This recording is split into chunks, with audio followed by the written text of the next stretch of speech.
Այսօր ձեզ կպատմեմ աշխարհի ամենափոքր պետության՝ Վատիկանի մասին։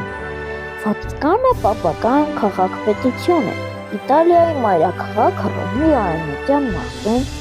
Մոնտե Վատիկանո բլրի վրա։ Տարածքը ամենափոքր պետությունն է՝ 44 հեկտար։ Մշտական բնակչությունը կազմում է շուրջ 800 մարդ։ Հանդիսանում է կաթոլիկական եկեղեցու գլուխ, կանգնած Հռոմի Պապի նստավայրը։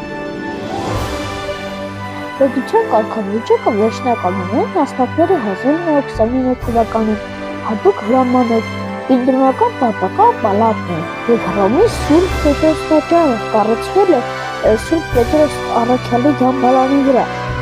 Պապին են ենթարկվում Վատիկանի բոլոր հաստատությունները, որոնք ղեկավարում նրանց կողմից նշանակված կարդինալներն են։ Վատիկանը ունի զինված ուժեր, շվեյցարացիները 110 հոգի, պահակախումբը, որի զինվորները և սպաները ծառայում են 2-ից 20 տարի։ Դարերի ընթացքում նրանց համազգեստները փոփոխություն չեն կրել։ Միջնադարյան համազգեստներով պապական զինվորները մշտապես գրավում էին Վատիկանի այցելող հյուրերին և զբոսաշրջիկների ուշադրությունը։